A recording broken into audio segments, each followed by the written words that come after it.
If you've never played a BioWare game before, you're missing out on some of the greatest role-playing games of all time. From Baldur's Gate to Knights of the Old Republic and Mass Effect to Dragon Age, their catalog is impressive. Not every entry is held up, but the good far outweighs the bad. Dragon Age the Veilguard was released on Halloween of 2024 as the latest and long-awaited entry into the franchise. Does it measure up to what came before? Be mindful of spoilers ahead.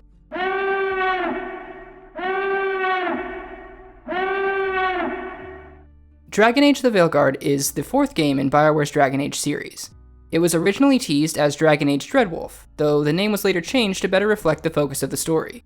This entry is vastly mechanically different from every other entry in the series, except for the now iconic dialogue wheel. Each new entry in the franchise has made noticeable changes, so this is not that surprising.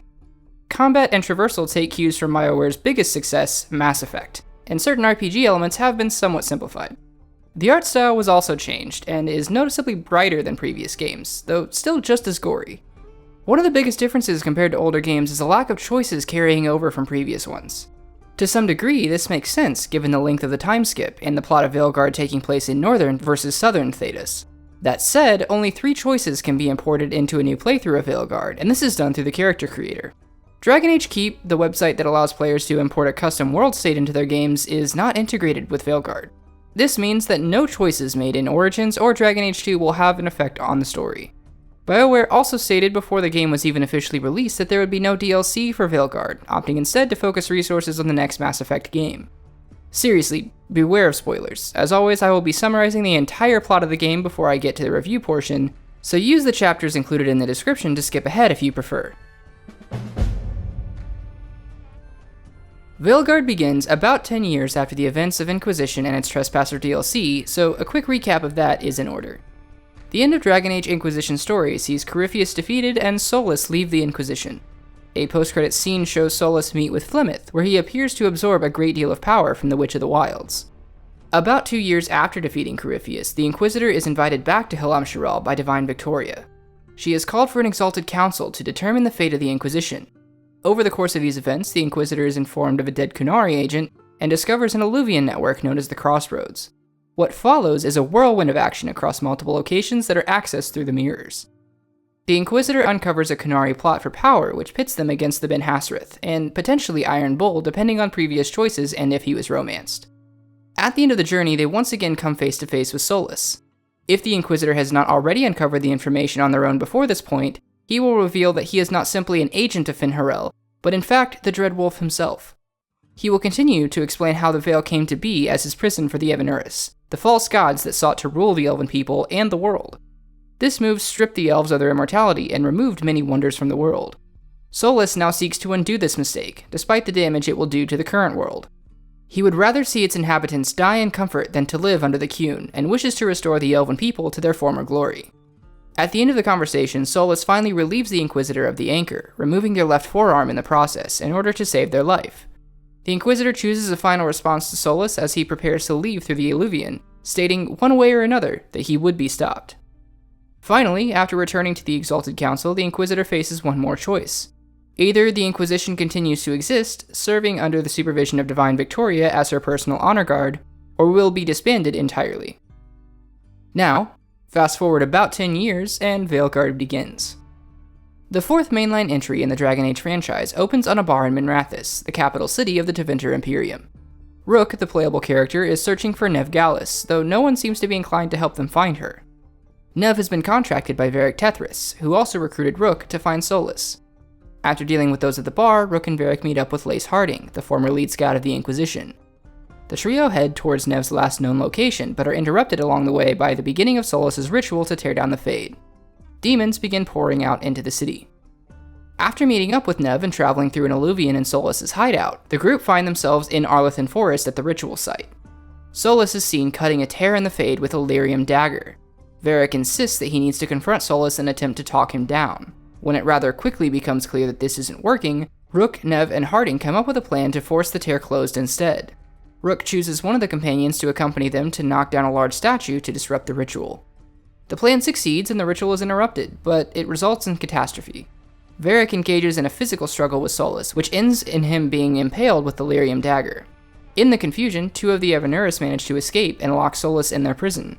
Whichever companion accompanied Rook is injured, as is Rook himself, and the world fades to black.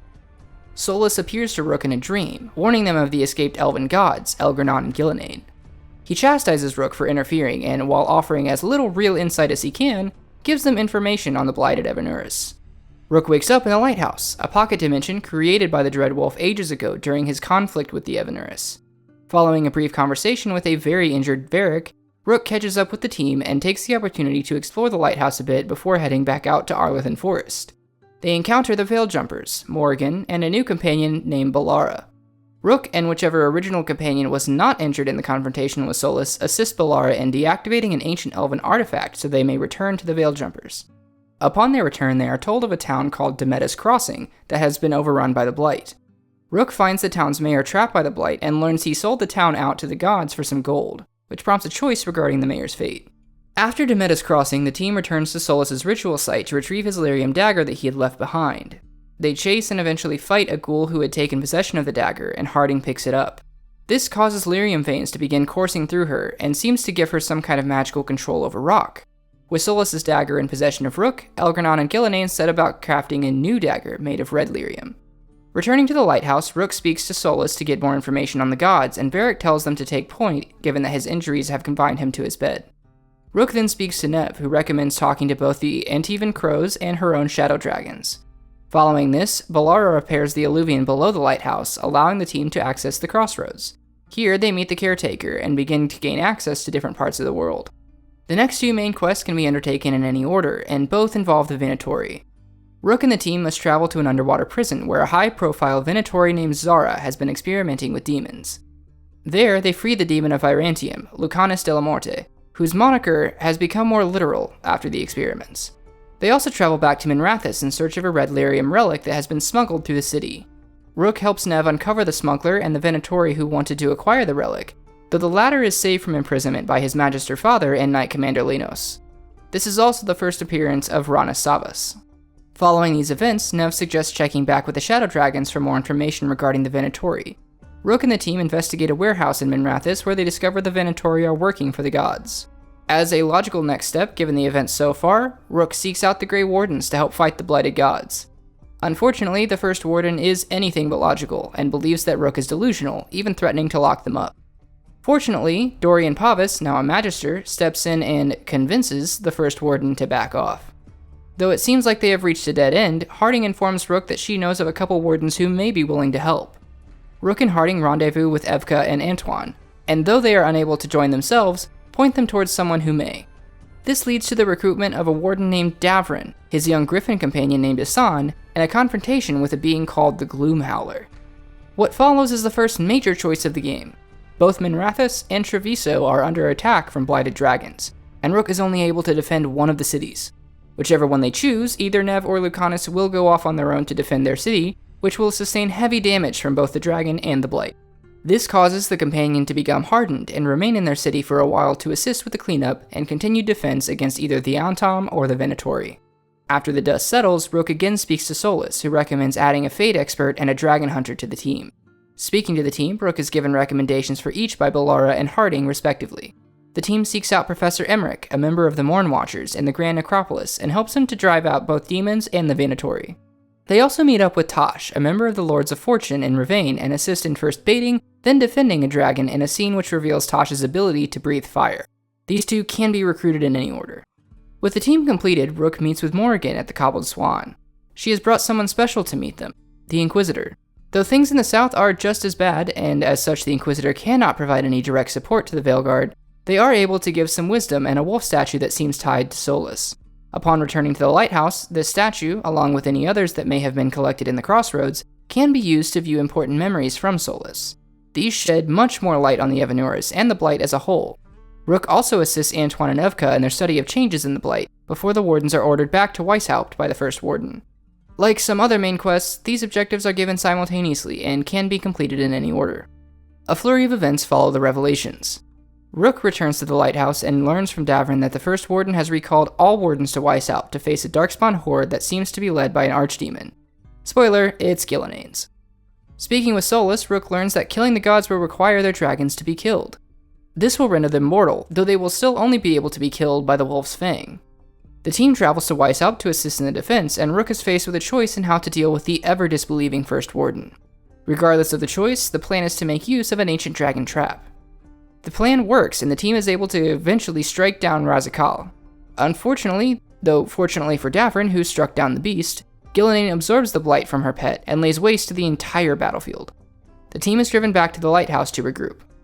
The next main quest will involve either Lucanus or Nev, depending on which city Rook did not defend, though the other objective can still be completed. If Minrathous was saved, Rook will assist Lucanus in getting his revenge on Zara. If Treviso was saved, Rook will assist Nev with a case involving Rana, the Threads, and Nev's old nemesis, Aelia.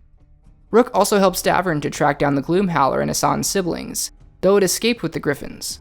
When the team returns to the lighthouse, Harding brings news from the Wardens about a dragon attack. Though they end up fighting both dragons, the first dragon Rook faces will be the one they faced earlier in either Minrathous or Treviso. The other joins in later, as do either the Shadow Dragons or the Crows, again depending on which city was saved. At the end of the fight, both blighted dragons lay dead. Elgar'nan then turns his attention to Arlithan Forest, where he has directed the Venatori to capture Dalish elves with the intent to use them in a blood magic ritual. Rook and the team rush to assist the Veil Jumpers and save the captured elves. They infiltrate the Venatori temple and witness Elgar'nan awaken Lusican. With the elves' intended purpose now evident, Rook rushes to save them and succeeds with a distraction from Solus. Unfortunately for the Venatori, Elgar'nan was left with no choice but to sacrifice them in his ritual to empower the ancient dragon.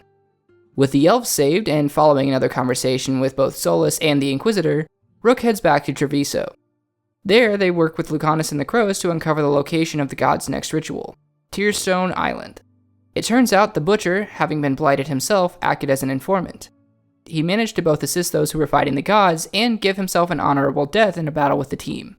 Unfortunately, this leaves a vacancy in the position of Commander of the Antam, which Governor Evenchi quickly fills. Here we reach the point of no return. The Witch of the Wilds is finally ready to lend her support. Rook is invited to another meeting with Morrigan at the Cobbled Swan, but no other side objectives will be able to be completed after attending. While there are many side quests, the important ones to consider here are companion quests. It is advised, though not required, that those are completed to give companions a higher chance of surviving the finale. All of these quests relate to previous plot points: Davrin and the Griffins, Harding and the rock magic, Tosh and their fire, Nev and Aelia with help from Rana, Emmerich and Hezenkos, and Balara with her brother.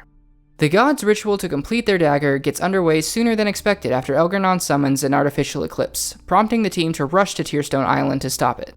The team splits up, with half going to distract the Antam, while Rook and their companions try to get close to Gillenane. Everyone regroups before facing the gods, and either Nev or Balara, whichever Rook chooses, is taken by Elgar'nan while dispelling some wards that were in their way.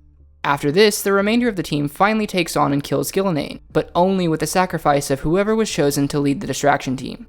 Rook is also trapped in the Fade after removing the Wolf's Fang from the dead god. The score is now 1 dead god and 3 members down for the Veilguard. Either Davrin or Harding sacrifice themselves in the fight with Gillenane, and both Rook and either Nev or Balara are unaccounted for. Here's the twist. When Rook touched the dagger after Gillenane's death, Solus used the newfound power he had just absorbed to escape the prison he had created and leave Rook stranded in his place. Not surprising from the Elven God of Lies. Fortunately, Varric is on hand to help explain the situation and direct Rook in their efforts to escape the prison. Unfortunately, Varric is also dead, and Rook only discovers just now that he has been since Solus's ritual. All those conversations along the way were just manipulation from Solus. Again, not surprising from the Elven God of Lies. Escaping from the prison, Rook returns to the lighthouse and regroups with the team. Everyone is understandably in a rather dreary state, but they steel themselves for the upcoming final battle. Also, if Rook romanced any of their companions, they get a steamy scene prior to the final battle as is tradition.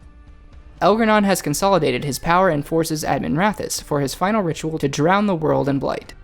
And with no small amount of personal retribution, the Veilguard means to stop him. Planning the final battle shares a lot of similarities with the suicide mission in Mass Effect 2 for those of you familiar. Multiple tasks require specialists to complete, requiring Rook to choose carefully which of their companions will undertake them. The various factions also converge here to lend their strength. Here's where those side quests, specifically the companion quests, matter. Pushing through the city, Rook finds Solus battling blight tendrils, which he notes seem to be guided by some sort of intelligence. Spoiler, it's the kidnapped companion from earlier. Solus also returns the dagger to Rook and pledges that he will leave the Veil untouched. Lucigon attacks, prompting the Dreadwolf to break with the group to fight the Archdemon.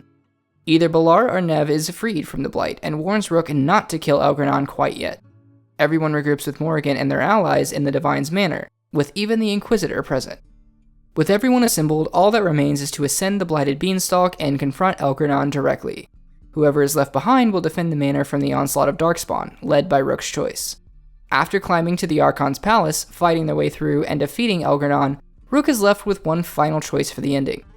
The Blighted Companion's earlier warning proves to have been true as the Veil begins to tear itself open. Not surprising from the Elven God of Lies. He did not do this by his hand, though he does intend to guide the process, promising Rook to minimize the damage done. Here, Rook can choose to either trick Solus with a fake dagger, or fight and stab him with the Wolf's Fang, banishing him to the Fade and keeping the Veil intact in both cases.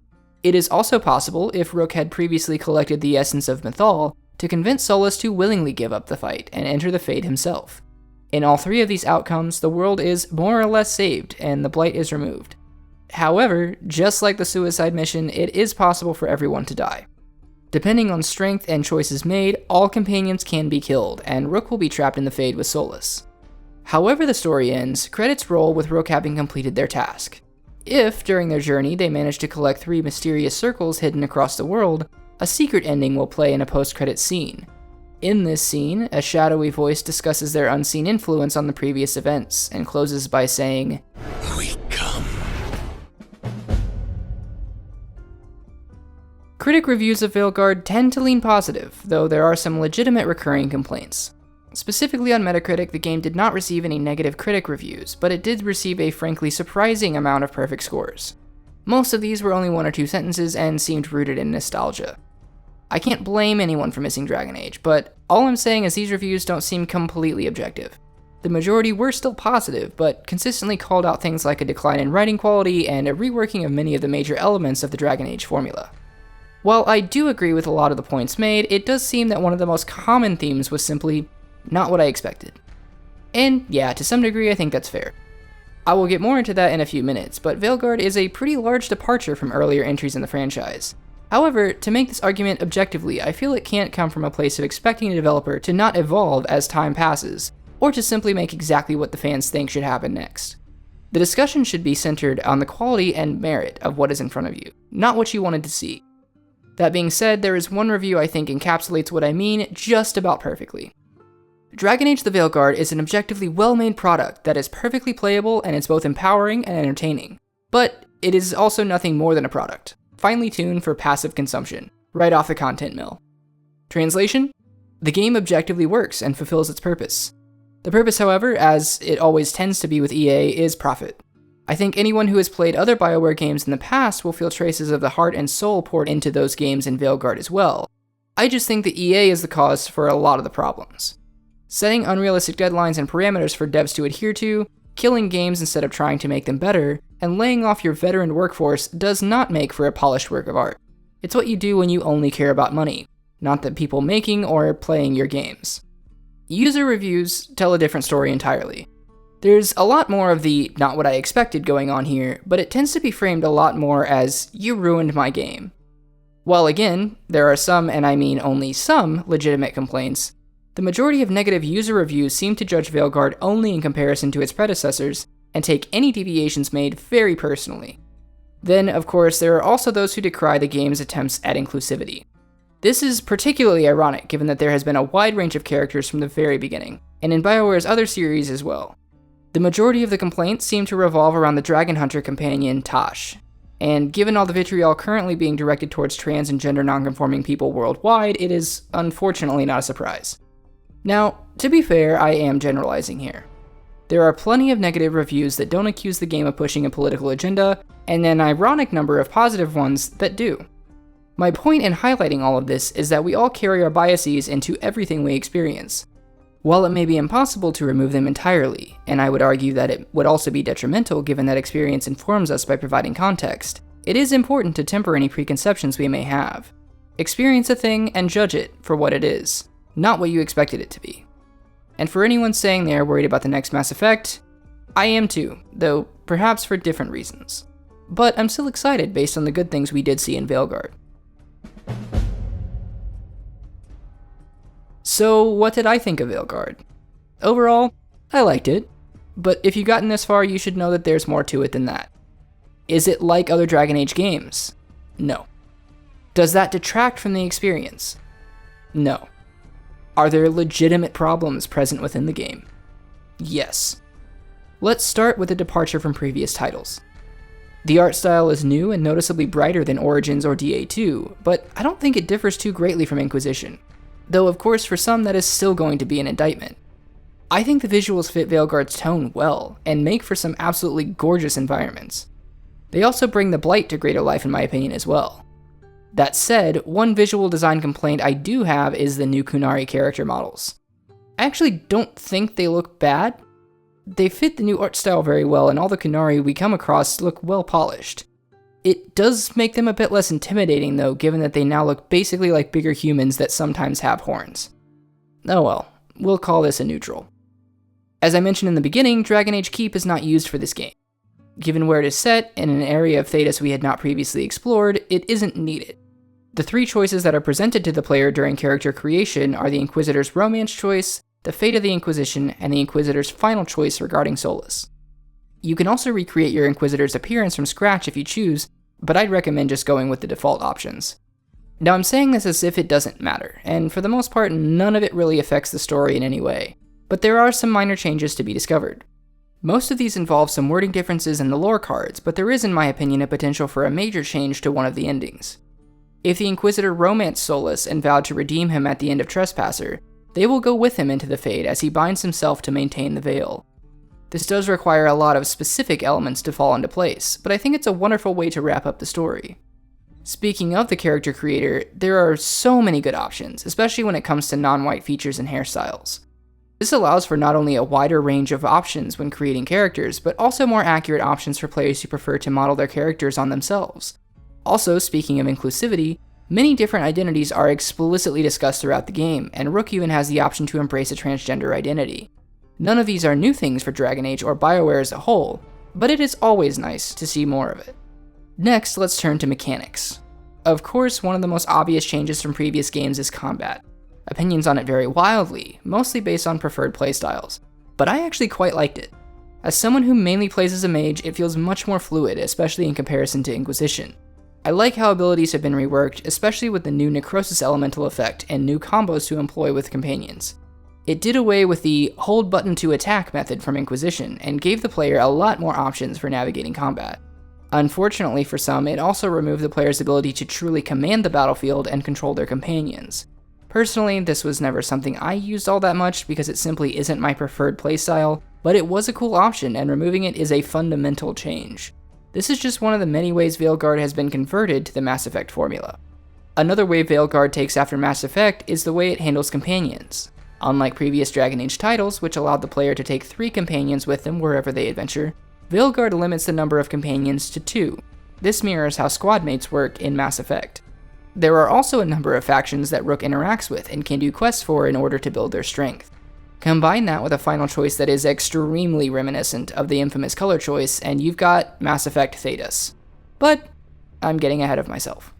Veilguard fills in a ton of gaps from previous games and answers many questions that have floated around for years. Where did the Blight come from? What are the origins of the elves? Why can't dwarves use magic? There have been hints towards some of these in the past, but through exploration in Veilguard, we get real answers. And surprise, all of those questions are related on some level. Elves were originally spirits who desired to enter the physical world. They were immortal and powerful beings who came to be ruled by tyrannical leaders who fancied themselves gods. But how did all this happen? How did they create physical forms for themselves? They harvested the blood of titans, the same beings from whom the dwarves are descended, the great shapers of the earth. Unsurprisingly, the titans were fairly pissed about this transgression. They needed their blood after all. So began a war between elves and titans over the lyrium that flowed through titan veins. A war that ended when Solus and Mythal used the lyrium dagger they had just forged to sever the titans' connection to the Fade. Their severed dreams mutated into the Blight, which was subsequently used by the Evanuris as a weapon in their conquest. Solus's actions, at the behest of Mythal, had ended the world. In order to try to rectify this, and after the Evanurus had destroyed Mythal, Solus became Fen'Harel. The Dreadwolf fought tirelessly against the aspirant gods, and used his fang to banish both the Evanurus and the Blight from Thedas, erecting the Veil to hold them at bay. This also stripped the Elven people of their power and immortality, leading to their suffering at the hands of basically every other race in Thedas. But the world was safe, until the Evanurus managed to speak to a Tevinter Magister through one of the old gods and directed him to release the Blight into the world. Thus were the events of Dragon Age set in motion. That was the highest level overview of the world building that happens in this game, and I probably didn't even include half of it. If you don't think that's cool as fuck, I don't know what to tell you. Many people have complained about the writing in Veilguard, and I simply do not see a basis for that.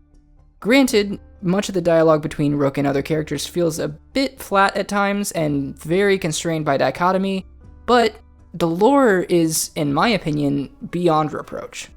Sure, like I said, much of Rook's dialogue choices boil down to this or that in a way that is somewhat reminiscent of Fallout 4, but I think that's just to continue pushing the plot forward. There are still plenty of choices to be made, even if some of them feel very minor. Actually, one of my favorite changes made to the game was the addition of pop-ups on screen telling you when a decision you made has had some kind of effect. For example, after Harding has the power of the stone awakened in her, Rook can choose to be supportive or encourage her to be cautious. Later in the story, this results in Harding either openly exploring and embracing her new power, or basically repressing it out of fear. These little moments have an impact, and the messages that pop up show the player that even seemingly innocuous statements can make a change. Certain parts of the story are a bit frustrating. Rook's faction allegiance that is chosen during character creation is mostly just used for backstory and a few lines of dialogue. Not surprising, or particularly bad, but definitely something I would have liked to see explored more. There's also the unavoidable companion death, either Harding or Davrin, that is written into the story. It's sudden, and Rook has no idea when they choose the leader of the distraction team on Tearstone Island that this person is going to sacrifice themselves to take down Gillenane. Hopefully, they didn't send their lover. But the thing is, that's good fucking writing. It's a gut punch. The death makes the story even more intensely personal and gives Rook and the team a renewed resolve to end the threat of the gods, whatever it takes. We must also consider that secret post-credit scene as well. Discovering the mysterious circles gives Rook some insight to an even deeper unseen force that seems to be pulling all of the strings. And that scene appears to indicate that they mean to no longer operate from the shadows. The circles bear the mark of the Executors, representatives of powers across the sea. With the implications of this unknown power's influence in all the major historical events in Thedas, it appears there may be some power even greater than the Evanurus. Though the Executors were introduced in Inquisition and therefore seem to be an integral part of Dragon Age lore, this does all feel a bit like the MCU going, but wait, there's an even worse guy out there. Who knows, maybe we will eventually get a 5th Dragon Age if EA doesn't completely shutter BioWare after Mass Effect 5. Given their direction in history, as well as the layoffs, I'm not holding my breath. I actually had not planned on ripping into EA even more, but through the course of writing this, and after reading even more about Veilguard's development, I feel I have to. For those who don't know, there was about a 10-year gap between Inquisition and Veilguard, with the latter being in development for most of the time. Throughout the development cycle, it went through many changes, including being completely reworked into a live service game, with a large focus on multiplayer elements, because that worked out so well with Anthem. I'm not kidding. BioWare employees literally referred to it as Anthem with Dragons. After what happened with Anthem, and with a new lead developer taking over, the game finally began being reverted to single player sometime in 2022. The majority of issues with Veilguard and other BioWare titles that have come out in the past decade or more are due to EA's insistence on running them into the ground in the name of profit. Honestly, I'm tempted to start a free BioWare campaign a la Britney Spears. They deserve so much better than the limitations placed upon them. Anyway, this video has already gone on more than long enough. I've been alluding to it throughout, but let me say plainly here. Dragon Age the Veilguard is a good game. It is different than what came before, yes. But if you come into it with an open mind, it does a great job of presenting its story and allowing the player to interact with it. Veilguard continues the stories that came before and ties all the pieces together in a way that hadn't been done up to this point. Questions that have been burning in players' minds for years are finally answered, and it pays homage to the work that came before. The Witch of the Wild specifically serves as the backbone of much of the lore, just as much or more than Solus due to her holding the essence of Mythal. Veilguard is gorgeous, fun to play, and has an engaging story. While it is definitely a different experience from what came before, it still feels familiar, and the shortcomings it does have are not enough to detract from the game as a whole. Like I said earlier, just enjoy it for what it is. If you made it this far, thank you. I was not expecting to have quite so much to say about this, but I genuinely hope you enjoyed. Let me know if you have any differing opinions or any suggestions of other media I should cover. Just don't start a fight in my comments. Please, like the video if you enjoyed, and join the family if you want to see more nerdy shit. You can also find me across social media under the same name. Remember, love recklessly. Start with yourself.